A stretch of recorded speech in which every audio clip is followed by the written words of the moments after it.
right, Mixers and Roadshow supporters. Well, this death involving Gene Hackman's wife and Gene Hackman is weirdly getting stranger now, as now the authorities have released new evidence that has shifted the timeline in all this of their deaths, which is odd. Why? How come this wasn't out when they released the last statement? That doesn't make any sense. I mean, are we saying it takes that long to get call records in 2025?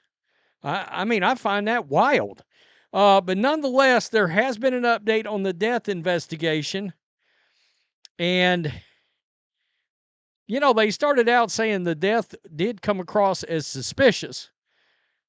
I don't know what this means now, all right? But there is new evidence regardless. Preliminary cell phone records reveal Gene Hackman's wife, Betsy Arakawa Hackman, did not die on February 11th as once believed. What? According to Santa Fe Sheriff's Department, Betsy's autopsy determined the manner of death as natural. And authorities previously believed she died on or about February 11th. Toxicology results remain pending. Those are going to be very interesting when those drop. Quote, pending cell phone records. The Santa Fe County Sheriff's Office investigation shows the last known activity of Mrs. Hackman to have been February 11, 2025, authorities confirmed to Fox News Digital. Quote, we can now confirm that Mrs. Hackman's phone was utilized on the morning of February 12th to call a medical center in Santa Fe, Cloudberry Health. The plot thickens here. And it's still very strange. Remember, they found out she had some kind of pulmonary illness related to rat droppings. This is getting stranger and strangers. Stranger than strangers, yeah. Officials determined multiple calls were made on February 12, all of which were to the medical center. A total of 3 calls were made that morning, all to the medical center. One incoming call was made to Mrs. Hackman from the same medical center that afternoon. The department confirmed to Fox News Digital.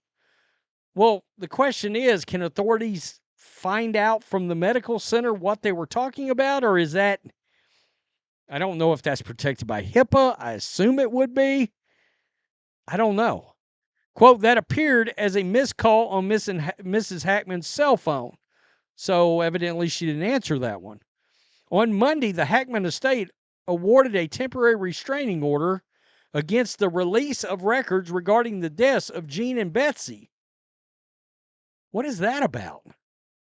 The order stated the Office of the Medical Investigator and Santa Fe County Sheriff's Office, including each entity's agents, assigns, and employees, are hereby temporarily restrained from disclosing through IPRA or other means any and all photographs or videos containing the images of the following: the body of Gene Hackman, the body of Betsy Arakawa Hackman, and the interior of Mr. and Mrs. Hackman's residence. Wow. Additionally, any lapel video footage, including Hackman's bodies or footage of images of any deceased animals, I don't want to see that, at the Hackman's residence was added to the temporary restraining order. Well, I mean, the family maybe are trying to prevent that. Once that comes out, the paparazzi's going to have it everywhere. I can only imagine TMZ's going to run it everywhere. What am I talking about? We'll probably have it on this channel, I'm sure, if it comes out. I don't know. We might not. Sometimes YouTube frowns on that kind of thing. The Office of Medical Investigator was temporarily restrained from disclosing autopsy and or death reports. According to the order, a hearing was set for March 31. Santa Fe Sheriff Aiden Mendoza confirmed during a news conference last week that the detectives had already found answers to many pending questions in the Hackman's case, but were still waiting on specific data to tie up any loose ends.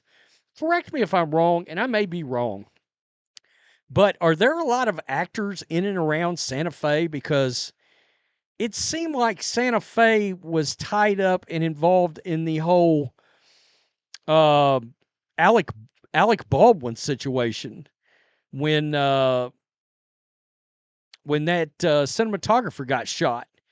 Hackman died due to hypertensive atherosclerosis, cardiovascular disease with Alzheimer's disease as a significant contributing factor. New Mexico officials confirmed 1 week ago. He was likely alone in the home about a week until he died around February 18th, which was the last time was recorded on his pacemaker. So he was in the house for 6 days and I guess didn't call anybody, didn't let anybody know. Did he have an Alzheimer's? Did he not realize that his wife was even there? Wow, that's very strange. Betsy died due to hantavirus pulmonary syndrome, which is transmitted from animals to humans and is commonly found in rodents. Hantavirus is characterized as flu-like symptoms consisting of fever, muscle aches, and coughs. Sometimes vomiting and diarrhea can progress to shortness of breath, cardiac or heart failure, and lung failure. Chief Medical Investigator Dr. Heather Gerald explained during a news conference. This whole thing is starting to take on a bigger life of its own, it seems like. And I guess the Hackman family estate doesn't want those photos come out just because I would assume like invasion of privacy or keeping privacy or maintaining some kind of privacy. I don't know how that works. I don't know if they eventually will surface no matter what. It's a temporary restraining order. I don't know that they can permanently squash that from coming out. I don't know how that works, to be honest with you, and I'm not a lawyer, so I hate to speculate too awful much about it. But it gets stranger and stranger. So she possibly died late morning on the 12th, early afternoon on the 12th. And he looks like he passed on February 18th. So 6 days with having Alzheimer's, heart trouble. That's a long ass time for Gene Hackman to have been in this house. It's really sad. It really is. A lot of the pictures I saw, and there's only a couple out there from any time recent, he didn't even look like the same guy. But at 95 years old, I mean, people don't realize, he was like in his 60s 30 years ago when he was making, Crimson Tide and movies like that, right? And then I don't think I've seen him in a film. I can't remember the last film I've seen him in. I would have to go look. I don't know what the last thing was he was in. But I saw this and wanted to do an update because we've been staying on top of it and watching this. And it's just strange. It really is. The circumstances, how they were found, the fact that I guess this was an off-the-books address because the guy in the 911 video was like, well, there is no address, and when they find out, when they get here, they will find out why there is no listed address. It's because it's this very, very super famous movie star living at this address. They don't want to be harassed. Wild. Tell me what you think. Peace. I'm out. Till next time.